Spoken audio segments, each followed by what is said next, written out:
부장과 백부장 곧 모든 지휘관과 더불어 의논하고 다윗이 이스라엘의 온 회중에게 이르되 만일 너희가 좋게 여기고 또 우리의 하나님 여호와께로 말미암았으면 우리가 이스라엘 온 땅에 남아 있는 우리 형제와 또 초원이 딸린 성읍에 사는 제사장과 레위 사람에게 전령을 보내 그들을 우리에게로 모이게 하고 우리가 우리 하나님의 궤를 우리에게로 옮겨오자 싸울 때에는 우리가 궤 앞에서 묻지 아니하였느냐 하였느니라 하매 무백성의 눈이 이 일을 좋게 여김으로 온 회중이 그대로 행하겠다 한지라.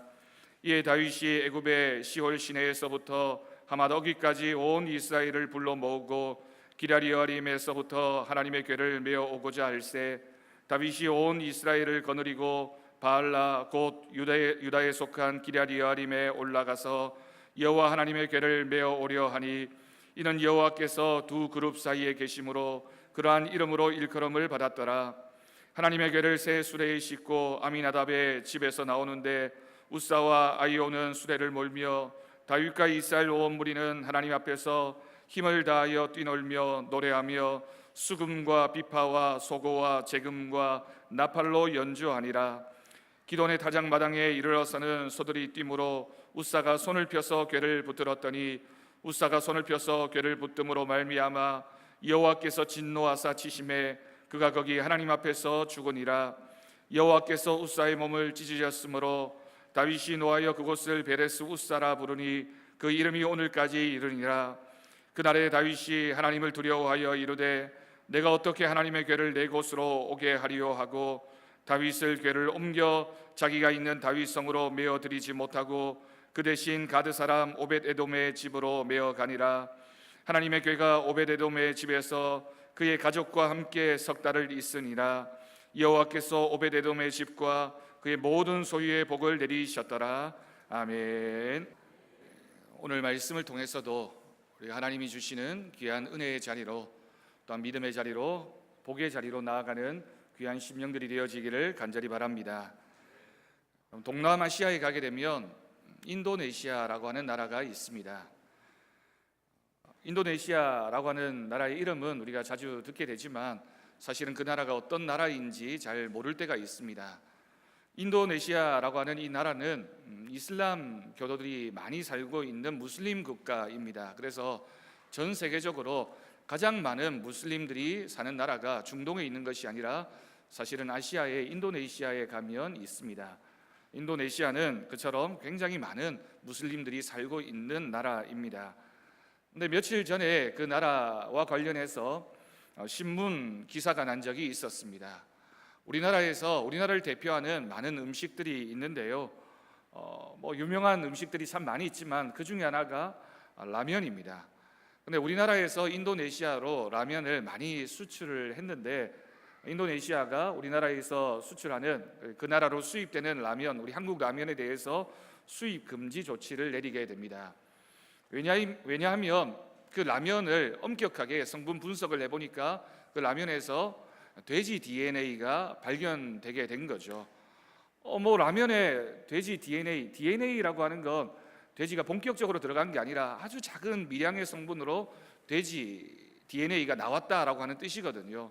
돼지가 주 원료도 아닌데 그냥 돼지 DNA가 몇 개 이렇게 검출되었다라는 이유로 4가지 품목의 라면을 수입을 이제 금지하게 되었습니다. 왜 이겠습니까? 그 나라가 이슬람 국가이기 때문에 할랄이라고 하는 음식법이 있습니다. 그래서 그 할랄이라는 음식법에 의해서 돼지는 엄격하게 먹을 수 없는, 수입할 수 없는 음식인데 라면에 그 돼지 DNA가 검출됨으로 인해서 이제 그 라면 자체를 금지하게 되는 그런 일이 벌어지게 된 겁니다. 이슬람 국가에는 이처럼 엄격한 음식법이 있습니다. 그런데 이슬람 국가에만 이런 음식법이 있는 것이 아니라 이스라엘이라고 불리는 유대교에도 이런 음식법이 있습니다. 성경에 그와 관련한 음식법의 규정들이 몇 가지 등장하고 있습니다. 그것을 우리는 코셔라고 부르게 되는데요. 이 코셔라고 하는 음식도 바로 이스라엘이라는 나라에서 유대교 율법을 전문적으로 연구하는 랍비가 이 음식은 먹을 수 있다라고 인증해 주어야지만, 코셔라는 인증 마크를 달아야지만 그 나라에서는 그 음식을 자유롭게 먹을 수 있게 되는 겁니다. 여러분, 왜 이렇게 음식과 관련해서 엄격한 종교적인 법이 존재하는 것입니까? 왜 다른 것은 조금 이해할 수 있는데 음식과 관련해서 왜 이렇게 엄격하게 그와 같은 법률이 존재하는 것일까를 생각해 보면 아마도 음식이 우리의 몸에 들어가는 것이기 때문에 자신을 지키기 위한 어떤 수단으로 이 음식에 관한 엄격한 법이 존재하는 것이라고 볼 수 있습니다. 그런데 여러분, 예수님께서 이와 관련해서 하신 말씀이 있습니다. 마태복음 15장 11절 말씀을 보면 사람의 입으로 들어가는 것이 그 사람을 더럽게 하는 것이 아니라 사람의 입에서 나오는 것, 사람으로부터 나오는 것이 그 사람을 더럽게 한다라고 하는 그런 말씀을 하신 적이 있습니다. 여러분, 결국 무슨 뜻입니까? 중요한 것은 외부로부터 우리 안에 들어가는 것, 외부로부터 우리에게 영향을 주는 것이 우리를 더럽게 하는 것이 아니라 우리 안에 무엇이 있느냐가 훨씬 더 중요하다라고 하는 것입니다. 여러분, 우리 안에는 무엇이 있습니까? 여러분 안에는 지금 어떤 마음이 있습니까? 예배를 드리고 있는 우리에게는 어떤 마음이 있고 우리 안에 도대체 무엇이 있어서 그것이 우리를 더럽게 하고 우리의 마음을 하나님께 온전히 이끌어가지 못하게 하는지, 우리가 그러한 질문을 가지고 오늘 이 말씀을 함께 묵상할 수 있기를 간절히 바랍니다. 목회를 하면서 목사님들을 만나게 되면 교회마다 목사님들마다 비슷한 고민을 하게 되는 것을 들을 수 있습니다. 목회자들끼리 모여서 얘기를 하다 보면 참 비슷한 얘기들을 하게 되는데, 그 중에 첫 번째가 교회에서 열심히 있는 교인들이 왜 교회마다 시험을 일으키는 것이신가 하는 그런 문제들, 그런 고민들을 나누게 됩니다.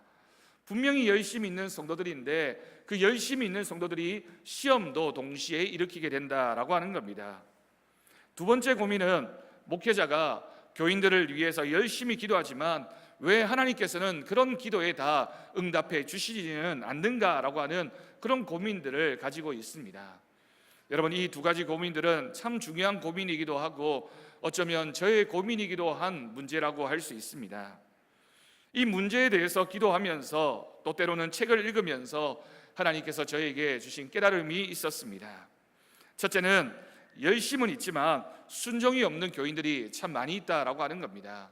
열심이 중요한데 열심에 따르는 순종이 없으면 그 열심이 때로는 교회마다 문제를 일으킬 수도 있습니다.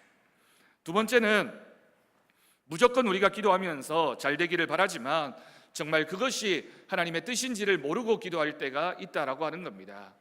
하나님 앞에 잘 되는 것, 문제를 해결받기를 원하는 것, 내가 기도하면 그 기도의 응답을 통하여 내 문제가 또한 그 성도의 문제가 해결되어지기를 원하지만 정말 그것이 하나님의 뜻인가, 하나님의 계획인가를 묻지 않고 기도하는 경우가 많이 있다라는 사실입니다. 여러분, 우리는 무슨 일을 하든지 열심히 하는 것은 좋은 것이라고 생각합니다. 우리의 삶과 사역에 있어서 열심이 얼마나 중요한지 모릅니다. 그런데 안타까운 것은 그 열심 때문에 문제가 일어나는 경우도 많이 있다라고 하는 겁니다. 그렇다고 해서 열심 자체가 문제가 있는 것은 아닙니다. 성경 말씀은 그 열심이 주님의 마음을 기쁘게 하지 못하고 주님의 마음을 어렵게 할 수도 있다라고 말씀합니다. 여러분, 왜일까요? 우리 안에 열심이 참 중요한데 열심이 있는 것이 문제가 되지 않을 것 같은데 왜 열심이 문제를 일으키게 됩니까? 우리가 주님의 마음을 알지 못하면 우리의 열심이 주님의 의를 드러내기보다는 반대로 자기의 의를 드러내는 수단이 되고 방법이 되면 그 열심이 더 많은 문제를 일으킬 수도 있다는 사실을 우리는 기억해야 할 것입니다. 로마서 10장 2절 3절 말씀입니다. 내가 증언하노니 그들이 하나님께 열심히 있으나 올바른 지식을 따른 것이 아니니라. 하나님의 의를 모르고 자기 의를 세우려고 힘써 하나님의 의에 복종하지 아니하였다라고 기록하고 있습니다. 여러분, 이 말씀을 깊이 한번 묵상해 보시기를 바랍니다. 하나님에 대한 열심이 있지만 그 열심이 잘못된 지식으로 하나님의 의를 드러내려고 하기보다는 자기 의를 드러내려고 하는 열심이라면 그 열심이 하나님 앞에 방해가 오히려 된다라고 하는 말씀입니다. 여러분, 이처럼 열심이 문제가 되는 것은 우리의 자아가 우리의 내면 속에 있는 그 무엇이 왜곡되어져 있기 때문입니다. 제가 말씀을 시작하면서 여러분에게 함께 나눈 것처럼 밖에서 우리에게 들어가는 것이 내 마음속에 문제를 일으키는 것이 아니라 내 안에 있는 그 무엇이 나의 왜곡된 자아가 삐뚤어져 있으면 그것으로 인해서 문제가 일어날 수 있다는 뜻입니다. 결국 하나님을 향한 내 자아가 바로 세워지지 않으면 우리가 어떤 금식을 한다 할지라도, 어떤 기도를 한다 할지라도, 어떤 헌신과 열정이 있다 할지라도 잘못된 결과를 가져올 수도 있습니다. 여러분, 로마서 10장 2절 3절 말씀은 사실은 굉장히 무거운 말씀이고 무서운 말씀입니다. 우리가 열심을 다해서 하나님 앞에 봉사했는데, 헌신했는데, 수고했는데 그것이 내 의를 드러내는 것이 되어서 하나님의 의를 가로막게 된다면 얼마나 무서운 결과입니까? 사실 그리스도인 중에서 예수님에 대해서, 교회에 대해서 충성스럽지만 올바른 자아가 세워지지 않는 사람들이 얼마나 많이 있는지 모릅니다. 누가복음 10장 38절에서 42절 말씀에는 이처럼 잘못된 자아의 문제가 큰 문제를 일으키는 신뢰를 우리는 보게 됩니다. 누가복음 10장 38절에서 42절까지 말씀을 제가 천천히 읽어드립니다. 그들이 길 갈 때에 예수께서 한 마을에 들어가심에 마르다라 이름하는 한 여자가 자기 집으로 영접하더라. 그에게 마리아라 하는 동생이 있어 주의 발치에 앉아 그의 말씀을 듣더니 마르다는 준비하는 일이 많아 마음이 분주한지라. 예수께 나아가 이르되 주여, 내 동생이 나 혼자 일하게 두는 것을 생각하지 아니하시나이까? 그를 명하사 나를 도와주라 하소서. 주께서 대답하여 이르시되 마르다야 마르다야, 내가 많은 일로 염려하고 근심하나 몇 가지만 하든지 혹은 한 가지만이라도 족하니라. 마리아는 이 좋은 편을 택하였으니 빼앗기지 아니하리라 하시니라. 아멘. 여러분, 우리가 이 말씀을 들으면서 마르다가 옳은지 마리아가 옳은지 두 사람이 누가 옳은지를 먼저 생각하게 됩니다. 여러분, 이 말씀을 읽으면서 마르다의 말이 틀렸습니까? 사실은 틀리지 않습니다. 그런데 왜 예수님께서 마르다를 책망하셨습니까? 과연 도대체 문제가 무엇입니까? 많은 성도들이 예수님의 일을 한다는 명목 하에서 예수님과의 교제를 소홀히 하면서 일 그 자체에 분주한 경우가 많다는 것입니다. 오늘 방금 읽은 이 본문의 마르다와 마리아는 자매입니다. 똑같은 마음과 똑같은 열심으로 예수님을 사모했던 사람들이고 예수님을 자신의 집에 초청해서 예수님을 잘 대접하려고 했던 두 인물입니다. 그런데 두 사람 사이에 분쟁이 일어나고 있습니다. 자매인데요, 자신의 집에 예수님을 모셨는데요, 예수님의 말씀을 듣고 예수님의 은혜를 받아야 하는 두 사람인데 두 사람이 문제를 일으키고 있는 겁니다.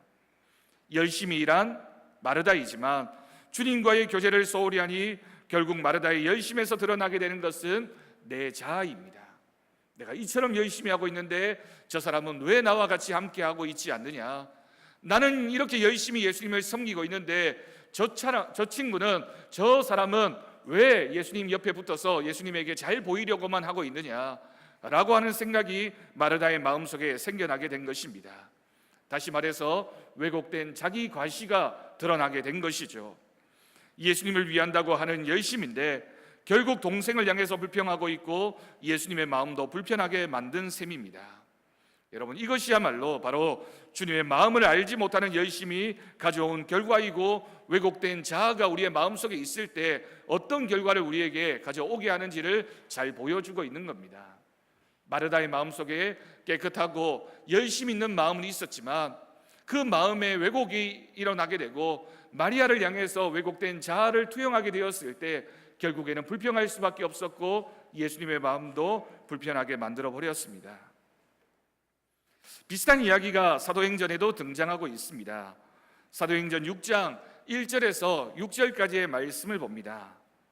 이 본문 말씀에는 헬라파 사람들과 히브리파 사람들이라고 하는 그 두 부류의 사람들이 등장하고 있습니다. 여러분, 이 말씀을 읽으면서 참으로 안타까운 마음을 가지게 됩니다. 초대교회입니다. 예루살렘 교회입니다. 성령의 역사가 위대하게 일어나고 있었던 교회였는데 그 교회를 표현하면서 헬라파, 히브리파라고 불리는 분당의 모습이 드러나고 있는 것입니다. 헬라파 사람들과 히브리파 사람들 간에 갈등이 일어났습니다. 그런데 그 문제의 본질을 살펴보면 그것이 결코 문제가 되지 않는 것임을 우리는 발견하게 됩니다. 두 부류의 사람 모두 열심히 교회 일을 감당하고 있는데 일어나고 있는 문제입니다. 사실은 이 사도행전 6장에 기록되어진 예루살렘 교회에 일어났던 이 문제는 마르다와 마리아 사이에 일어난 문제의 본질과 똑같은 양상이라고 볼 수 있습니다. 교회 일을 하다 보면 교인들 간에 이런저런 상처와 시험에 들 때가 있습니다. 그런데 가장 근본적인 이유는 주님과의 교제를 등한히 하고 내가 하고 있는 일에만 집중할 때에 문제가 일어나게 됩니다. 초대교회도 같은 문제가 있었습니다. 초대교회 오늘 이 상황을 보면 구제하는 일로 시험에 빠졌습니다. 여러분, 구제와 봉사가 얼마나 중요합니까? 교회를 향한 주님의 뜻이기도 하고 우리가 교회를 위해서 열심히 수고하고 애쓰는 그 모습은 굉장히 귀한 모습이라고 할 수 있습니다. 그러나 구제하는 일, 봉사하는 일에만 얽매이게 되고 주님과의 교제가 소홀히 하자 그 좋은 구제와 봉사가 시험거리가 되고 교회를 어지럽히는 문제가 된 것입니다. 그것은 초대교회를 향한 사탄의 큰 공격이었고 교회를 위태롭게 했습니다. 그러나 뒷부분의 말씀을 보면 그 결과를 보면 이 일을 통해 예루살렘 교회는 더 강한 교회가 되어지게 됩니다. 왜냐하면 사도들은 이 시험을 통하여 하나님께서 원하시는 것이 무엇인지를 깨달았기 때문입니다. 열심히 교회를 섬기고 있다가 그 교회 공동체가 소홀히 하고 있었던 문제가 무엇인지를 알게 되고 그 교회 공동체의 문제를 발견하고 난 다음에는 이전과는 다른 모습으로 그 교회 공동체가 더 강한 하나님 앞에서의 믿음의 공동체가 될 수 있었기 때문입니다. 주님과 함께 동행하면서 모든 일을 감당해야 한다는 것이었습니다. 여러분, 우리가 교회에서 무슨 일을 하든지 주님과 함께 교제하는 것, 주님과 함께 동행하는 것이 그 무엇보다 중요하다는 사실을 기억해야 할 것입니다. 사도들은 그 이후에 더욱 말씀과 기도에 집중했습니다. 여러분, 오늘 본문 말씀인 역대상 13장 말씀과 우리가 읽진 않았지만 15장에는 다윗이 하나님의 법궤를 예루살렘 성으로 옮기는 사건이 기록되어져 있습니다. 여호와 하나님의 법궤를 예루살렘 성으로 옮겨오려는 다윗의 열심이 얼마나 대단했는지 모릅니다. 사울 왕의 잘못된 판단으로 인해서 하나님의 법궤, 하나님의 임재를 상징하는 그 법궤를 블레셋 땅에 빼앗겨 버리고 하나님의 법궤가 블레셋 땅에 머물러 있다가 하나님의 역사심으로 인하여 이스라엘 땅으로 들어왔는데 그런데도 불구하고 아직 예루살렘에 들어오지 못하는 상황 가운데 있었습니다. 그런데 결국에는 이 다윗의 열심, 내가 하나님의 법궤를 예루살렘 성으로 옮겨와야 되겠다라고 하는 그 마음이 실패하게 됩니다. 다윗에게는 법궤를 옮기려는 열심은 있었지만 법궤를 옮길 때 반드시 지켜야 하는 하나님의 말씀이 그에게는 없었고 그 말씀에 순종하지 않았기 때문에 그 일은 실패할 수밖에 없었습니다. 민수기 4장 15절 말씀을 보면 율법에는 하나님의 법궤를 옮길 수 있는 사람은 레위 지파의 고아 자손들로 한정되어져 있었고 법궤를 옮길 때는 반드시 손으로 만지지 않고 어깨에 메어서 움직여야 된다라고 하는 하나님의 명령이 있었습니다. 그런데 다윗은 열심히 앞선 나머지 하나님께서 정하신 방법이 아니라 자신의 방법대로 열심히 하려고 했고 결국에는 큰 시험을 가져오게 된 것입니다. 여러분, 다윗도 실패했습니다. 다윗도 열심히 있었고 열정이 있었고 하나님의 거룩한 일을 감당하려고 하는 좋은 의도가 있었지만 하나님 말씀에 순종하지 않았을 때 그도 실패할 수밖에 없었습니다. 여러분, 하나님의 계획인 말씀을 모르는 열심은 결국 더 큰 문제를 일으킬 수 있다는 사실을 분명히 깨달아야 합니다. 그러므로 우리는 주님과 교제하는 것, 주님의 음성 듣는 것을 항상 가장 중요하게 생각해야 합니다. 그런데 여러분, 우리가 주님과의 관계를 등한히 하고 주님과 교제하는 삶, 주님의 말씀을 묵상하는 삶, 주님의 마음을 알려고 하는 그런 거룩한 열심이 우리 가운데 없으면 결국에는 내 믿음의 영적인 건강이 유지되어질 수 없다라는 뜻입니다. 여러분, 운동을 하더라도 정확한 자세와 방법 그리고 자기에게 맞는 운동을 할 때 건강해질 수 있습니다. 모든 운동이 다 건강을 위한 것이긴 하지만 그 운동이 꼭 나와 맞는 것은 아닙니다. 제대로 된 자세와 방법과 나에게 맞는 운동을 할 때 그것이 내 건강에 유익이 되는 것처럼 무조건 열심히만 한다고 해서 저절로 몸이 건강해지지 않는 것처럼 우리도 영적인 문제에 있어서도 전문가의 조언, 또 하나님 앞에서의 말씀에 순종하는 믿음의 훈련이 우리 가운데 있어야 된다라는 말씀입니다. 우리가 영적인 건강을 유지하려면 주님이 원하시는 것이 무엇인지, 주님과 인격적인 교제를 통해서 내 삶의 눈높이가 주님과 정확히 일치해야 합니다. 주님과 동행하는 삶을 사는 사람에게라면 무엇이 문제가 되고 어떤 상황이 우리에게 두려움을 가져올 수 있겠습니까? 내 마음에도 내 방법대로 하면 실패도 경험하게 되고 그 일을 하면서도 기쁨이 없지만, 주님과 동행하는 삶을 살게 되면 주님의 마음도 알게 되고 우리가 하는 모든 일에 주님이 주시는 기쁨이 넘치게 될 줄로 믿습니다. 여러분, 우리가 만약 선교지에 간다고 생각해 보십시오. 혼자서 내가 그 선교지에 간다고 하면 우리의 마음이 어떻겠습니까? 두려운 마음으로 아마 잠이 오지 않을 정도의 어려움을 느끼게 될 것입니다.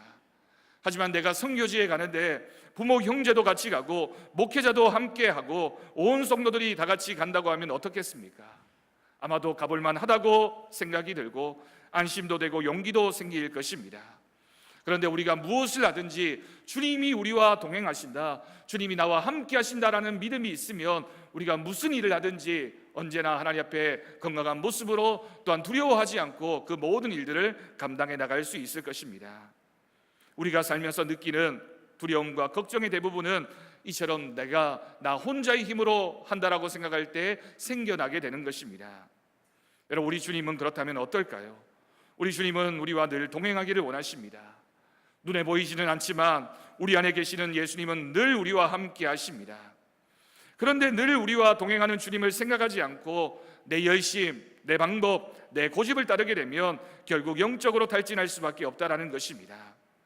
사랑하는 성도 여러분, 예수님을 인격적으로 만난 사람은 분명한 사실 하나를 깨닫게 됩니다. 어떠한 열심보다, 그 일의 성과보다 더 중요한 것은 하나님의 마음을 아는 것이며, 중요한 것은 순종하는 것, 하나님 마음을 알고 그 마음에 순종하는 믿음이 있을 때 우리는 무슨 일이든지 기쁨으로 감당하게 될 줄로 믿습니다. 우리가 어떻게 하나님께 쓰임받을 수 있을까? 우리의 기도에 하나님은 언제 응답해 주시는가의 문제는 결국 우리가 언제 주님의 음성에 순종하며 주님의 인도하심을 받는가에 의해 결정되어지는 것입니다. 그러므로 우리는 무슨 일을 하든지 주님의 마음을 먼저 알아야 되고 순종의 훈련을 먼저 받아야 할 줄로 믿습니다. 순종하는 사람, 하나님의 방법대로 하는 사람이 주님의 마음을 아는 사람이며, 주님과 동행하는 사람은 무슨 일을 하든지 승리하는 삶을 살게 될 줄로 믿습니다. 여러분, 우리는 예수님을 주님이라고 부릅니다. 예수님이 우리의 주님이라면 우리는 저절로 종이 됩니다. 주의 종이라면 너무도 당연히 주의 음성을 분명히 듣는 사람이어야 하겠죠. 어떤 유능한 종이라도 자신의 능력, 자신의 열심만 앞세우고 주님의 말씀에 순종하지 않으면, 주님의 음성을 듣지 않으면 주님의 종이라는 이름이 무슨 의미가 있겠습니까? 종이라면 어떤 능력을 가졌나 보다 주인의 말에 얼마나 순종하느냐가 그 종의 종됨을 증거하게 되는 것입니다. 한 수도 원장이 얼굴도 못생기고 무엇인가를 잘 잊어버리는 제자를 편애했습니다. 많은 제자들 가운데 그 제자만 편애하다 보니 당연히 다른 제자들이 그 제자를 시기하게 되고 자신의 스승에게 항의를 했습니다. 우리가 더 능력이 많은데, 우리가 더 잘난 것 같은데, 우리가 더 스승님이 보기에 더 훌륭한 제자인 것 같은데 왜 저 벌퍼먹고 능력이 없는 저 제자만 예수님, 그 스승님이 편애하느냐라고 선생님에게 물었던 것입니다. 그러자 그 선생님이 이유를 가르쳐 주겠다며 모든 제자를 한자리에 불러서 닭을 한 마리씩 주었습니다. 그러면서 아무도 안 보이는 곳에 가서 그 닭을 죽여서 가져오라고 시켰습니다. 그리고 한참 시간이 지났고 저녁이 되었습니다. 모든 제자들은 죽인 닭을 손에 들고 돌아왔습니다. 그런데 그 수도 원장이 제일 사랑하는 제자는 제일 늦게 왔는데 아직도 죽지 않은 닭을 손에 들고 있었습니다. 다른 제자들이 그 모습을 보고는 득달같이 달려들어서 저 제자는 원장님의 지시를 제대로 듣지 않았습니다. 모두가 그 제자를 비난하기 시작했습니다. 원장이 그 제자에게 왜 아직까지 그 닭은 그렇게 들고 있냐고 물었습니다. 그 제자가 대답하기를 하루 종일 수도원 곳곳을 다녔지만 아무도 안 보이는 으슥한 곳이 없어서 그 닭을 죽이지 못했습니다 라고 대답했습니다. 그러자 원장이 다른 제자들을 둘러보면서 내가 왜 이 제자를 사랑하는지 알겠느냐라고 물었다고 합니다. 좁은 수도원에서 아무도 보이지 않는 곳을 찾기가 어려웠기 때문에 그 말에 순종하느라고 그 닭을 죽이지 못했고, 다른 제자들은 내가 이 닭을 죽여서 스승의 칭찬을 받아야 되겠다라는 그 일에 대한 열심으로 스승의 말에 순종하지 않았던 것입니다. 여러분, 주님의 진정한 제자가 되는 길은 주님의 음성을 듣고 그 말씀에 진정으로 순종하는 것입니다. 어떤 부분은 순종하고 다른 부분은 내 마음대로 하는 것이 순종하는 모습이 아닙니다. 아니, 우리에게는 아예 주님의 말을 듣지 않으려고 내 방법대로만, 내 습관대로만, 내 지혜대로만 하려고 한다면 그것은 진정한 종의 자세라고 할 수 없습니다. 열심이나 열정보다 중요한 것은 내가 열심을 내고 있는 이것이 하나님이 원하시는 것인지, 올바른 방향을 향해 가고 있는 것인지를 알고 열심을 내는 것이 중요합니다. 여러분, 바른 방향을 찾으려면 주님의 음성을 들어야 하고, 그럴 때에 주님과 동행하는 삶을 살게 됩니다. 여러분, 지난 주일 말씀이 기억나십니까? 지난 주일 설교 말씀을 통해서 제가 나시린이 어떤 사람인지를 전하면서 마지막 결단의 말씀을 20가지를 불러드리면서 그 중에 한두 가지는 하나님께 약속하고 지키자는 말씀을 드렸습니다. 여러분, 그 말씀을 듣고 순종하셨습니까? 아마 많은 분들은 내가 저 중에 한두 가지는 꼭 지키는 삶을 살아야지, 나도 하나님 앞에 구별된 삶을 살아야지 라고 결단을 하고 열심히 노력하고 계시는 분들도 계실 것입니다. 그렇지만 설교는 설교일 뿐 나는 나대로 살아야지 라고 생각하는 분이 혹시라도 있으셨습니까? 날마다 주님과 동행하는 삶을 살려면 말씀에 순종하는 삶을 살아야 합니다. 주님의 음성을 듣고 그 음성에 순종하는 모습이 작은 모습에서부터 실천되어질 때 그 모습을 통하여 우리는 하나님의 역사를 일으켜가는 하나님의 위대한 사람이 되어질 줄로 믿습니다. 여러분, 그 중에 하나가 날마다 하나님 말씀을 묵상하기 위해서는 성경 말씀을 매일 일정 부분 읽고 그 말씀에 순종하는 연습을 하는 것입니다. 우리 교회에서는 매일 새벽마다 생명의 삶이라는 큐티책의 본문과 동일하게 성경 말씀을 묵상하고 있습니다. 주보를 보시면 새벽 기도에 밑에 보면 매일 새벽 5시에 인도 민수기 생명의 삶 큐티라고 적어 두었습니다. 아마도 눈여겨보신 분들은 우리 교회에서 새벽 기도회 때마다 생명의 삶 큐티와 똑같은 본문을 가지고 말씀을 묵상하고 있구나 라고 하는 것을 아셨을 것입니다. 6월 말입니다. 이제 7월이 시작되니 집에서 늘 말씀을 묵상하시기를 원하시는 분은 가까운 기독교 서점이나 인터넷 등에서 생명의 삶이라는 큐티책을 찾으셔서 매일같이 성경 본문을 통해 은혜를 나눌 수 있기를 바랍니다. 특별히 아직 신앙생활을 시작하신 지 얼마가 되지 않은 분이시라면 더더욱 하나님 말씀을 매일 읽고 그 말씀을 묵상하는 훈련, 하나님 마음을 알아가는 훈련을 하시는 것이 굉장히 중요합니다. 내가 교회를 오래 다녔는데도 내 외의 신앙에는 확신이 들지 않을까, 왜 내 믿음은 자라나지 않을까라고 고민하는 분이 있다면 여러분, 이 훈련부터 하셔야 합니다. 매일 하나님 말씀을 읽고 그 말씀을 묵상하고 하나님의 마음을 알아가는 훈련이 있을 때 그 모습을 통하여 우리의 믿음도 자라나게 되는 것입니다. 그런데 혼자서는 그 일을 감당하기가 어려우니까 이런 큐티책을 통해서 하나님 말씀을 날마다 정해진 부분을 읽고 그 말씀을 묵상하면서 우리의 신앙적인 훈련도 받게 되는 것입니다. 혹시 생명의 삶을 구하기 어려우신 분들은 제가 매주 화요일마다 극동방송 라디오를 통해서 하고 있는 오늘의 큐티라는 프로그램에서는 매일 성경이라는 큐티책과 함께 본문을 진행하고 있습니다. 이 매일 성경은 2달치를 한 권에 실어 놓았으니까 그 책을 이용하셔도 좋을 것 같습니다. 어느 책인지가 중요한 것이 아니라 내가 어느 책을 정하더라도 그 말씀을 매일 정해진 분량만큼 읽고 그 말씀을 묵상하는 훈련을 하느냐가 우리의 신앙에 있어서 굉장히 유익이 되어질 줄로 믿습니다. 이것도 어려우신 분들은 매일 새벽 기도의 자리로 나오십시오. 어떤 책이 되었든 날마다 주님과 동행하는 삶을 사시려면 먼저 주님의 말씀을 가까이 하셔야 합니다. 성경 통독과 말씀 묵상 큐티는 목적이 전혀 다릅니다. 큐티는 하루에 한 장 정도의 짧은 본문으로 규칙적으로 하나님 말씀을 매일 묵상하는 시간을 가지는 것입니다. 그저 읽는 것에 목적이 있는 것이 아니라 내가 읽은 그 가지고 그 목적이 있는 말씀 읽기를 통해서 하나님 마음을 읽어가는 훈련, 그것이 바로 말씀 묵상이 가지는 매력이고 힘이라고 할 수 있습니다. 여러분, 말씀을 들어야 순종할 수 있고 말씀에 순종하는 삶을 살 때 주님과 동행하는 삶, 은혜의 삶, 승리의 삶이 되어질 줄로 믿습니다. 오늘 말씀을 통해서 이 한 가지를 꼭 결단할 수 있기를 바랍니다. 여러분, 마음에 결단을 하시고 꼭 도전해 보십시오. 거룩한 믿음의 도전을 통해서 우리의 삶의 영적인 건강이 유지되어지고 하나님의 능력이 나타나는 믿음의 삶, 기쁨의 삶이 되어질 줄로 믿습니다.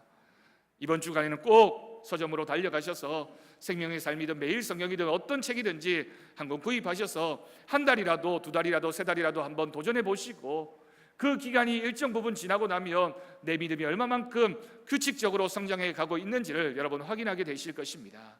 말씀을 통해 은혜를 사모하고 말씀을 통해 우리가 믿음의 훈련을 받을 때 우리의 하나님을 향한 믿음과 은혜의 삶이 커져가게 될 줄로 믿습니다. 우리 모두가 주님과 동행하는 삶을 살기를 간절히 축원합니다. 기도하겠습니다. 하나님 아버지, 감사합니다. 우리 오늘 말씀을 통해서 날마다 주님과 동행하는 삶이 얼마나 중요한지를 우리가 생각하게 됩니다. 하나님, 우리 안에는, 우리의 내면에는 늘 더러운 것들 뿐입니다. 욕심과 내 고집과 내 이기적인 생각들과 내 분노와 내 굴절된 왜곡되어진 내 마음들이 얼마나 많은 사람들에게 상처를 주고 또한 어떤 말이라도 내 마음에 들어오게 되면 상처를 받게 되는지 우리들의 부족함을 고백합니다. 하나님, 그 모든 것을 이겨낼 수 있는 것, 하나님 말씀에 순종하는 훈련, 하나님 말씀을 가까이 하고 날마다 주님과 동행하는 삶을 통하여 하나님의 은혜가 나타나게 될 줄로 믿습니다. 하나님, 그 말씀 기억하며 우리가 오늘부터라도 하나님 말씀을 매일 묵상하고 읽으며 그 말씀에 실천하는 훈련을 통하여 하나님의 은혜가 우리의 삶 가운데, 우리의 심령 가운데 거룩한 뿌리를 내릴 수 있도록 주님 인도하여 주옵소서. 거룩한 열심을 내게 하시고 하나님 말씀에 순종하는 우리들의 모습 되게 우리를 주장하여 주옵소서. 감사드리옵고 예수님의 이름으로 기도드립니다. 아멘.